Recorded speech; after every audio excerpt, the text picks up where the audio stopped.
Leftover women, or Shangnu women, is a phenomenon in China where if you're not married by the age of 27, you are considered a so-called leftover in society. Women are pressured to marry throughout the world, but that pressure is particularly evident in China and its culture. Now, we have a really great interview for you guys featuring a woman who grew up in that culture, who experienced those pressures. Lily Chang is a successful lawyer and business executive here in the United States. And when she was living in China, she was very much pressured to get married by a certain age. And she defied her parents, defied the culture, and set out to create a destiny for herself. Tell me what it was like to be a woman in your 20s in China. When I was 19, that was my first time to go to a arranged marriage date. Wow. Because my parents were so afraid that I went to college with a higher education and I wouldn't be able to find a man. So I went to arranged marriage date, and the guy actually came from America. He's a Chinese American man in medical school. So you can see we have to match everything. And I really didn't like it because that type of date, not only talking about substance, but we're talking about their parents out there.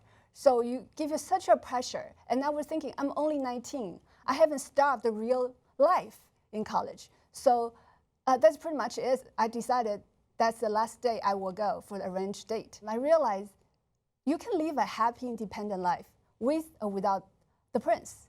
Just like the Little Mermaid. She didn't turn into just the sea form. She actually gained her human soul. Yeah. So that's the reason I'm actually writing my own memoir called Chinese Mermaid. So hopefully that we can share experience to all the quote-unquote leftover women out there. At 19, you didn't know who you really were as a person yet. I mean, people change so much between the ages of 19 to 27, for instance. Absolutely. So that was the reason that I want to share another story with you. My own sister, she was supposed to go to that date that she refused to. And then by the time, she's still living back in China when I moved to the States.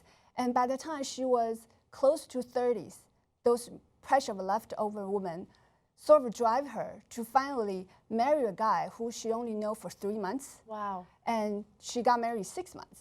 And I went back home to attend her wedding. I remember I looked at her, I told her, if you decide to bail out, I would definitely help you to cancel the wedding, because it's a huge thing for Chinese families to lose face if you cancel a wedding last minute. My sister got married anyway, have 2 kids. And it ended up that her marriage was horrible, her husband's abusive, and she was afraid of getting divorced because with the 2 kids, she's afraid of losing custody. And on top of that, because unhappy marriage, she suffered from breast cancer at age 38. And then she passed away at age 43, 5 years later. And that creates huge trauma in my family, because my parents always wonder if they didn't give her that much pressure to get married, maybe she's still alive today. I'm not saying, not everybody gets cancer in some way, but unhappy marriage definitely put a toll on you. It's an incredible yet sad story, and to know that you were willing to support your sister, even if that meant criticism from your own family members, I think speaks very highly of you as a person. Tell me what it was like to defy your parents, because they probably wanted you to stay in China and get married, but you decided, no, I want to go to the States, I want to be a successful lawyer. I mean, for most parents, having their daughter go after her dreams and become successful is a big deal, but did they applaud you from the beginning, or was there a lot of pushback? Oh, that was the reason I'm writing a memoir. Absolutely not. When my parents realized I'm staying here, my parents came here for a graduation ceremony at UCLA. They left within 2 days before the ceremony, because they felt if they ever knew I'm going to stay in America by myself. My father actually told me that he wished that he never really sent me to America. And then by the time I went back to Taiwan, they cut off all my financial support. So I was totally alone by myself. And it took me years to try to balance which way I should go. Should I listen to my parents, or should I struggle here? And I have to say, eventually I do get married, I would say 10 years later, to a Caucasian guy.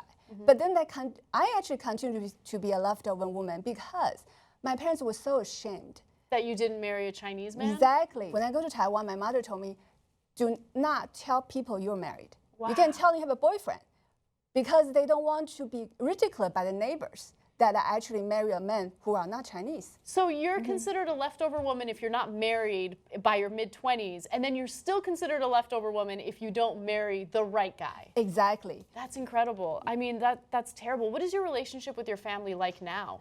But you know what? Surprisingly, that's the thing. That's the reason I want to tell people that you really need to stand up for yourself, because by now, we're talking about so many years later, my parents actually were so happy because with my sister's experiences, they realized it's so important for the daughter to have someone they actually love, and then how to have a relationship that they really want to have. So that my mother now telling me and telling all her friends, including the important person, hairdresser, because you know hairdresser is the gossip central. Of course, of course. So that mother told the hairdresser she was so happy that I not only get married, but also have my own idea of life. Because I don't have children, I choose not to have. So my mother now tell everybody she's happy her daughter is so free. Not only have a husband, but also have a free life the way she wanted. That's amazing. Yeah, so that is take amazing. years. Trust me, take years. But I think that you are a symbol of what happens when you stand up and you fight back against cultural inequalities or a system that doesn't necessarily work in the favor of the people living in that country. Definitely, and also I think it's so important to spread the message. That's the reason is because when you want to fight back, you need the knowledge. You need someone or some example to show you that can be done. As you guys know, this is not something unique to China. There are various countries that put this type of pressure on both men and women, and you're supposed to get married at a certain age. And we asked our audience to kind of chime in with their own stories and their own experiences. So I want to share that with you guys now. Let's take a look at some of these stories. So we have a viewer from Lebanon who wrote in and said, there's a whole lot of pressure to stay a virgin until marriage, which never happens, but nevertheless, it gives men tools to overpower you too. So watching the excerpts of the movie really moved me because I do understand the disappointment and the sense of being less of a woman or of a person. I don't experience all of this from my family per se, but in a way, everyone, friends, family, culture, wishes I do get married, which puts so much pressure on my fulfillment as a person. I completely understand that. I mean, that resonates with me as well.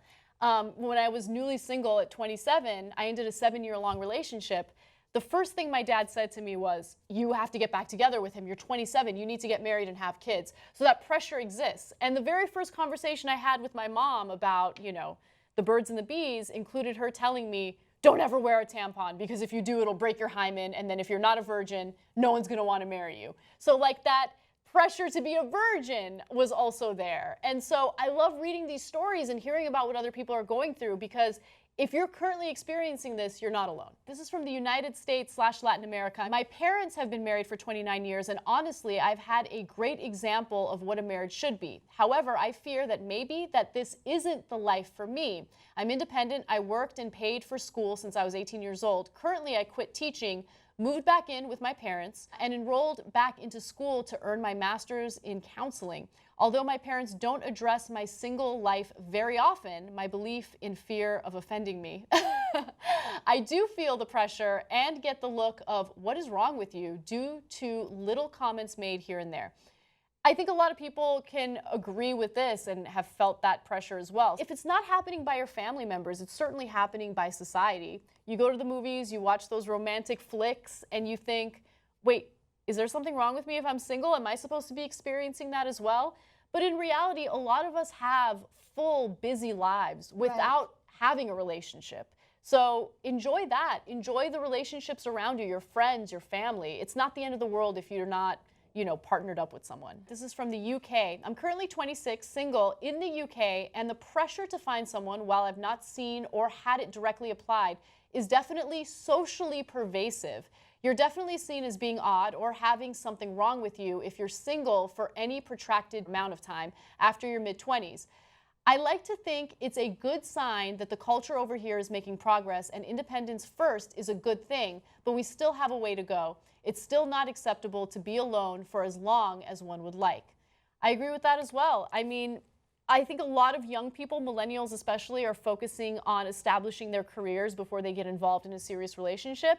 And to be quite honest with you guys, I think that that is probably the best way to go about it, because not only will you have that established career, but you will get to know yourself as a person before you get involved in a relationship.